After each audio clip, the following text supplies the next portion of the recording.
Allez, diaboi. Ringraziabile. Cambiamo di soggetto, eh? Il soggetto è importante, Di no. ma va appena più corto. Alors, objet, lutter contre le décrochage scolaire en faisant de la Corse un territoire éducatif rural. Monsieur le Président, Madame la conseillère, la lutte contre le décrochage scolaire est une priorité qui oblige l'État et la collectivité à agir de façon partenariale, tant les causes identifiées sont multiples et regroupent des compétences appartenant à l'un ou à l'autre échelon. Manque de motivation de l'élève, encadrement familial insuffisant, problèmes personnels, précarité et mobilité, sans oublier l'électronisme qui isole davantage encore et le déploiement de la fibre et que le déploiement de la fibre est censé conjurer. Le rectorat n'est pas en mesure de couvrir toutes les dimensions sans empiéter sur les prérogatives territoriales.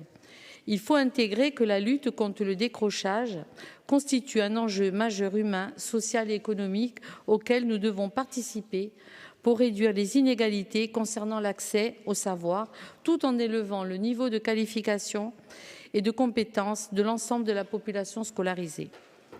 Il existe en Corse une mission de lutte contre le décrochage scolaire qui s'adresse à l'ensemble des élèves de plus de 16 ans, sortis plus ou moins d'un an d'un établissement scolaire, sans solution de poursuite d'études ou sans possibilité d'insertion professionnelle immédiate, ou scolarisés en situation ou en risque de rupture scolaire, absentéistes, souhaitant abandonner leurs études.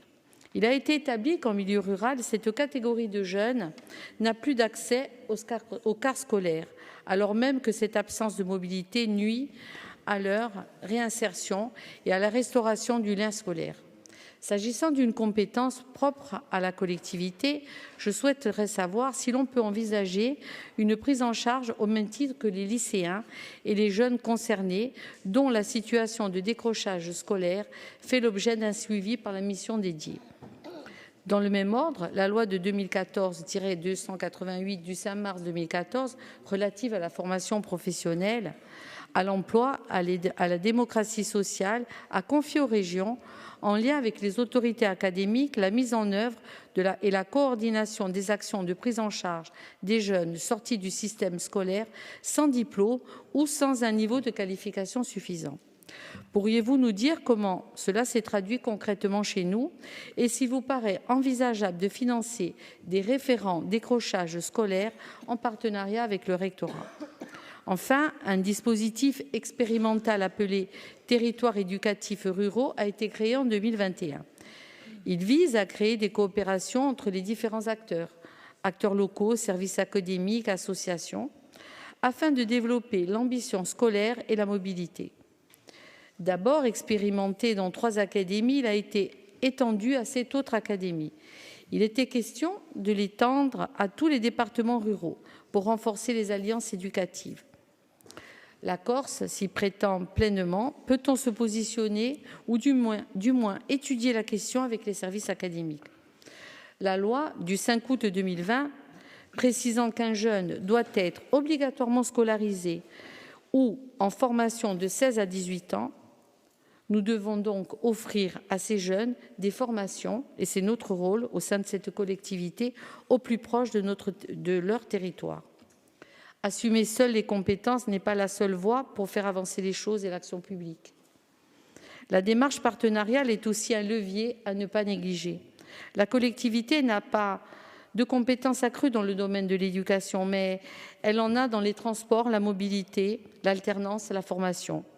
Allora, Broema agisce in comune per la nostra gioventù, a tocca a noi, vi ringrazio, consigliere. A ringraziabi, dunque, ad rispondere alla consigliera in carica di informazione. Cara consigliera, vi ringrazio per la vostra domanda.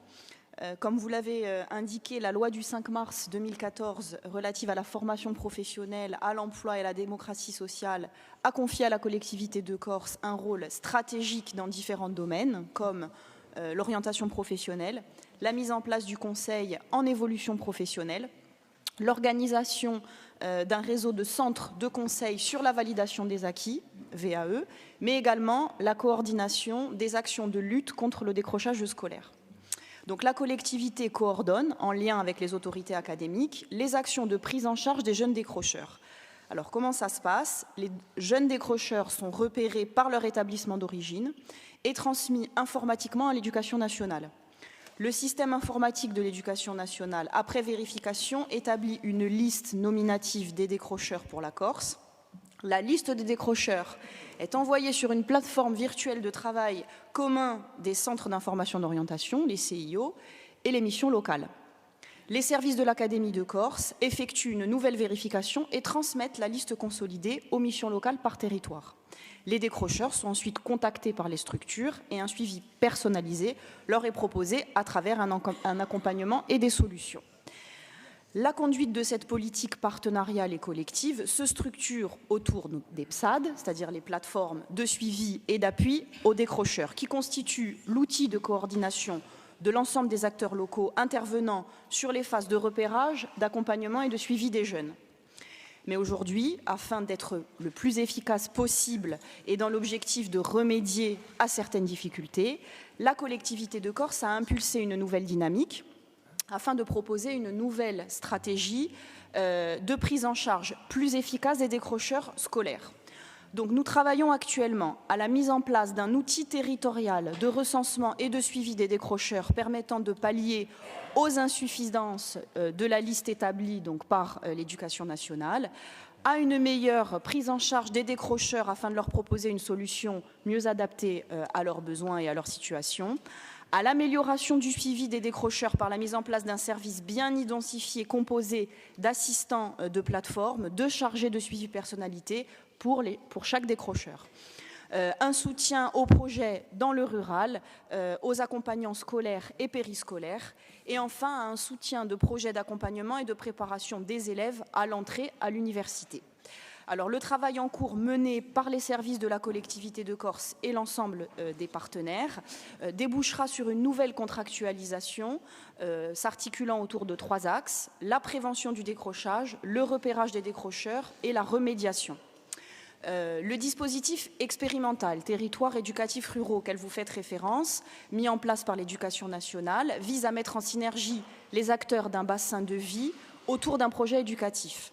À ce titre, nous constatons les difficultés qu'a aujourd'hui l'Éducation nationale à fédérer et à mobiliser. Et donc, sans attendre cette initiative, vous l'avez compris, nous souhaitons structurer globalement notre action pour la jeunesse, permettant de facto de lutter contre le décrochage scolaire. Il s'agit pour nous de renouveler notre stratégie de lutte contre le décrochage scolaire, mais aussi avec l'ensemble de nos partenaires de façon transversale, afin d'améliorer leur prise en charge dans chaque territoire, notamment ceux qui sont en situation d'isolement géographique et de manière prioritaire, d'encourager et faciliter l'ambition et la question de la mobilité, et enfin de garantir à tous les jeunes, notamment dans le rural, un véritable pouvoir d'agir sur leur propre avenir. Ce travail a déjà été initié et présenté notamment dans le cadre du Patto per la Gioventù, qui est porté et conduit par ma collègue Lauda Giudicelli, qui aura vocation à être amplifié dans les mois à venir. A ringraziarvi.